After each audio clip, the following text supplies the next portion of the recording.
అందరికీ నమస్కారం. నేను మీ రవితేజ, మీరు చూస్తున్నారు సిటీ డ్రైవ్ వరల్డ్. ఈ రోజు మీ క్వశ్చన్ బ్యాంక్ తీసుకొని వచ్చేసానండి మన ఛానల్లో అండ్ మన వీడియోలో. క్వశ్చన్ బ్యాంక్ వచ్చిందంటే తెలిసిందే కదా, మీ డౌట్స్ అన్నింటికి కూడా మీకు క్లారిటీ వచ్చేస్తుందని చెప్పేసి ఆ క్వశ్చన్ బ్యాంక్ ఇవాళ ఏ క్వశ్చన్ తో వచ్చిందో అడిగి. నేనైతే చాలా ఇంట్రెస్టింగ్ క్వశ్చన్ తోనే వచ్చాను. ఏంటి?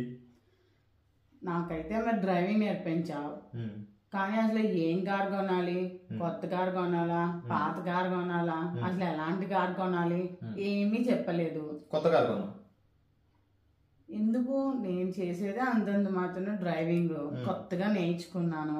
మళ్ళీ కొత్త కార్ కొని దేన్నని వెళ్ళి గుద్దితే అదేదో 2 లక్షల బడ్జెట్, 3 లక్షలు 4 లక్షల్లో ఏదైనా పాత కార్ కొనేసి 2 లక్షలు 3 లక్షలు 4 లక్షలు అంటే మొత్తం 7 లక్షలా? either 2 lakhs or 3 lakhs or 4 lakhs. Okay, నచ్చిన సార్లు సొట్టలు పెట్టేసి ఆ తర్వాత ఒక 10 లక్షలు 11 లక్షలు అలా ఏదైనా కొత్త కార్ కొనొచ్చా అని నాకు డౌట్ ఉంది. అంటే ఏంటి, డాక్టర్ అవ్వాలంటే ఒక 10 మంది చంపేసేసి పర్ఫెక్ట్ అవ్వాలని చెప్పేసి అనుకుంటున్నావు.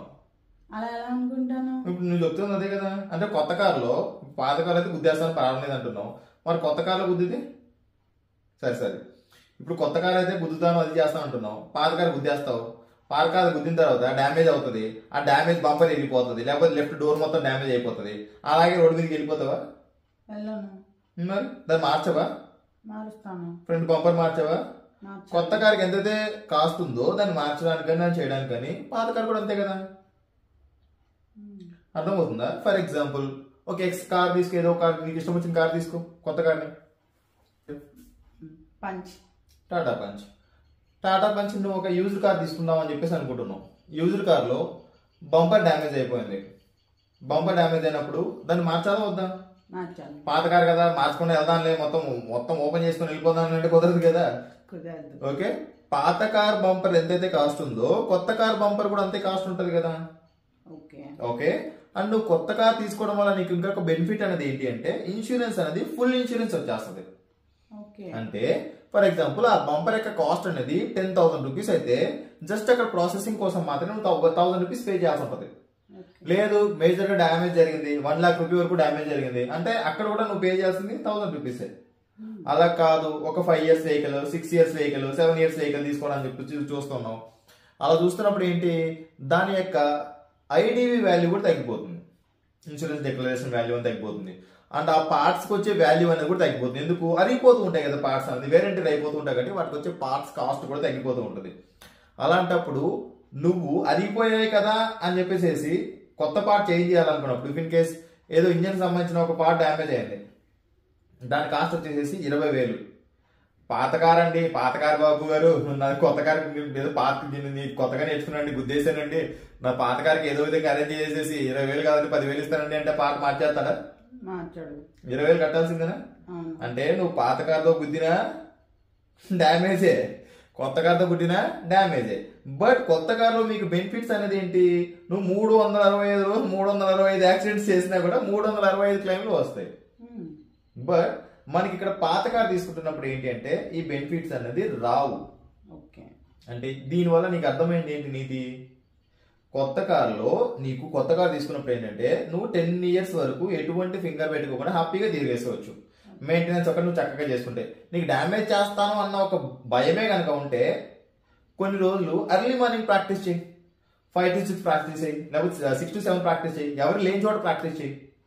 పర్ఫెక్ట్ అయ్యానన్న తర్వాత రోడ్డు మీదకి రా, అంతే కదా. జస్ట్ ఒక 1 వీక్ బెస్ట్ ప్రాక్టీస్ తీసుకో, ప్రాక్టీస్ తీసుకున్న తర్వాత నువ్వు రోడ్డు మీదకి రా. ఒక 1 వీక్ కోసం ఇప్పుడు ఒక పాత కారు కొంటావు, నువ్వు 5 లక్షలు పెట్టేసి కారు కొంటావు, ఒక యూజ్ కారు, నువ్వు సెకండ్ ఓనర్ అవుతావు. నెక్స్ట్ అమ్మాలనుకుంటావు, ఎందుకు? ఆ కార్ అనేది నీకు బోర్ కొట్టేసింది, డ్రైవింగ్ నేర్చేసుకున్నావు, పర్ఫెక్ట్ అయిపోయావు, ఇంకొక కార్ మీద మోజు వచ్చింది, ఆ కార్ తీసుకోవాలని చెప్పేసి అనుకుంటున్నావు, ఆ కార్ అమ్మేయాలి, 5 లక్షలు పెట్టేసుకున్నావు. సెకండ్ థర్డ్ వన్ నెక్స్ట్ ఎవరైతే అమ్మాలనుకుంటున్నావో వారు నెక్స్ట్ కొనేవారు థర్డ్ ఓనర్ అవుతారు. అప్పుడు కూడా నీకు 5 lakhs రాదు, ఏ 3.5 lakhs లేకపోతే ఏ 3 lakhs అంతే వస్తుంది. అర్థమైందా? ఇక్కడ మనం యూజ్డ్ కార్ కొనడం వల్ల లేదు ఒక 4-5 lakhs పెట్టాలని నువ్వు చెప్పేసి అనుకుంటూ ఉన్నా. 4-5 lakhs క్యాష్ పెడతావా లేకపోతే ఈఎంఐకి వెళ్తావా? క్యాష్ పెడతావు. ఇక్కడ నువ్వు కొత్త కార్ కొనాలనుకుంటున్నావు అనుకో, చిన్న ఎగ్జాంపుల్ చెప్తా అర్థం కాకపోతే అడుగు. కొత్త కార్ కొనాలనుకుంటున్నప్పుడు జస్ట్ 2 lakhs పే చేయి. Down payment. రిమైనింగ్ 3 lakhs అనేది ఏం చేస్తావంటే ఏదో బిజినెస్ చెయ్యి, ఏదో దానిపై ఇన్వెస్ట్ చెయ్యి, నీకు తెలిసిన దానిపై ఇన్వెస్ట్ చెయ్యి. అట్లీస్ట్ 1,00,000కి 5,000 సంపాదించలేవా నెలకి? ఈజీగా సంపాదిస్తాం. 1,00,000కి 5,000 రాదా? మినిమం చెప్తూ ఉన్నా. అంటే 3 లక్షలకి ఎంత వస్తుంది అప్పుడు? 15,000. ఆ 15,000 అనేది ఈఎంఐకి రాదా? అంటే కారు మీకు ఫ్రీగా వచ్చేసినట్టే కదా. కారు అప్పుడు ఎంత వచ్చేస్తుంది? 2 లక్షల్లో వచ్చేస్తుంది. అర్థమైందా? ఈ రకంగా నేను ఆలోచించలేదు. అదే చెప్తున్నా. అందుకోసమే సిటీ డ్రైవర్ ఛానల్ ని సబ్స్క్రైబ్ చేసుకున్న వాళ్ళు ఎవరైతే ఉంటారో వారందరూ కూడా ఖచ్చితంగా సబ్స్క్రైబ్ బటన్ క్లిక్ చేసి పక్కన ఉన్న బెల్ ఐకాన్ ని గట్టిగా బద్దలయ్యేలా కొడితే ఇలాంటి ఇన్ఫర్మేషన్ మొత్తం అంతా కూడా నేను షేర్ చేస్తూ ఉంటాను అనమాట. క్లియర్? సరే, ఇంకా డౌట్స్ అడుగు. నేను అదే పాత కానీ ఈఎంఐలో తీసుకుందాం అనుకుంటున్నా. ఎందుకంటే అబ్బా నీకు తెలివి ఎక్కువైపోయింది రో. ఇందాక నేను డబ్బులు మిగిలించుకోవచ్చు అనగానే లేదు లోన్ పెట్టేసేసి తీసుకుంటానని చెప్పేసి అంటున్నావు చూడు. Okay fine. ఇప్పుడు కొత్త కారుకి సంబంధించిన రేట్ ఆఫ్ ఇంట్రెస్ట్ అన్నది మనకు 8 లేదా 8.2% ఉంటుంది.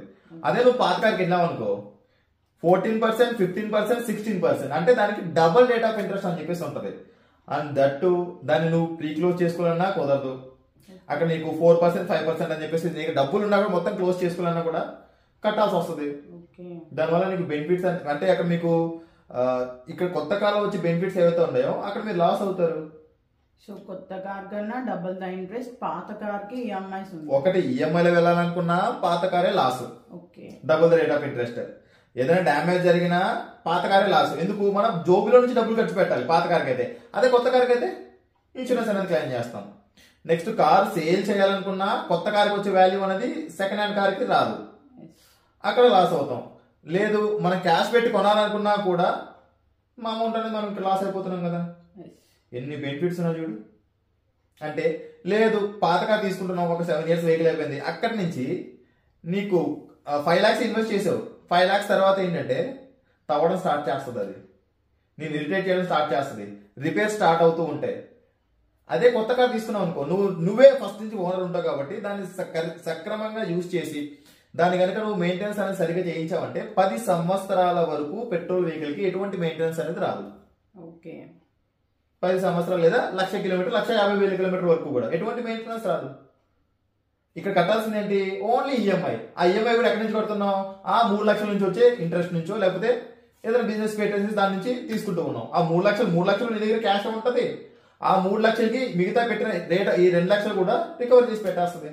అంటే కంప్లీట్ గా కొత్త కార్ అన్నది ఫ్రీయే కదా. అర్థమైందా? కొత్త కార్ వెళ్తావు, పాత కార్ వెళ్తావు? ఇప్పుడు ఏ కార్ తీసుకుంటాం? కొత్త కార్కే వెళ్తా. షూరా? మీరే కార్ వెళ్తారని చెప్పేసి కింద కామెంట్ సెక్షన్ లో కామెంట్ చేయండి. అండ్ ఈ క్వశ్చన్ బ్యాంక్ ఏంటంటే ఎక్కువ మీ కామెంట్స్ చూసి ఎక్కువ క్వశ్చన్స్ అని చెప్పేసి రైజ్ చేస్తూ ఉంటది. ఈ క్వశ్చన్ బ్యాంక్ కి మీరు కూడా కామెంట్స్ చేయాలా? ఖచ్చితంగా చేయాలి. సో ఈ వీడియో మీకు అర్థమైంది కదండి. కొత్తగా ఎవరైతే కార్ డ్రైవింగ్ నేర్చుకుంటున్నారో ఏ మాత్రం సెకండ్ థాట్ లేకుండా first sorry for the impact. And ఇప్పుడు ఒకటి ఏంటంటే నాన్న, యూజ్డ్ కార్స్ కి చాలా డిమాండ్ పెరిగిపోయింది, డిమాండ్ ఎక్కువైపోయింది. మన మార్కెట్ లో చూస్తూ ఉన్నాం.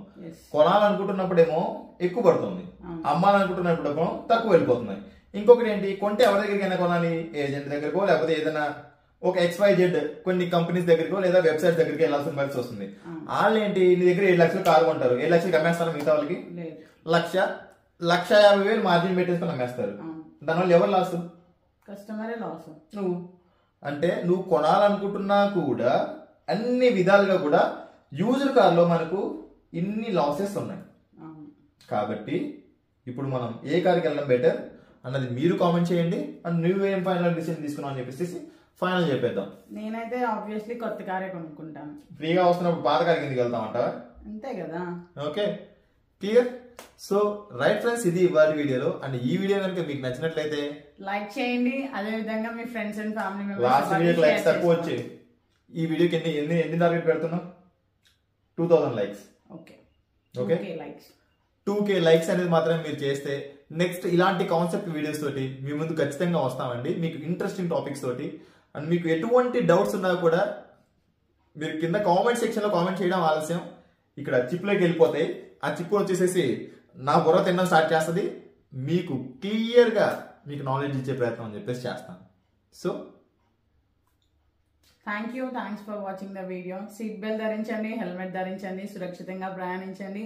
అంబులెన్స్ కి దారి ఇవ్వడం మాత్రం మర్చిపోవద్దు. Please don't drunk and drive. Repeat. Please don't drunk and drive. ఇంకోటి, ఈ మధ్య ఎర్లీ మార్నింగ్ యాక్సిడెంట్స్ జరుగుతూ ఉన్నాయి. దానికి గల రీజన్ ఏంటి? నిద్ర లేకపోవడం. అంతే. నిద్ర వస్తుందంటే ఏం చేయాలి? నీ ఎక్స్పీరియన్స్ నువ్వు షేర్ చేయి. నువ్వు ఆల్మోస్ట్ 4 years నుంచి వెహికల్ డ్రైవ్ చేస్తున్నావు, ఎన్నో లాంగ్ జర్నీస్ చేసావు.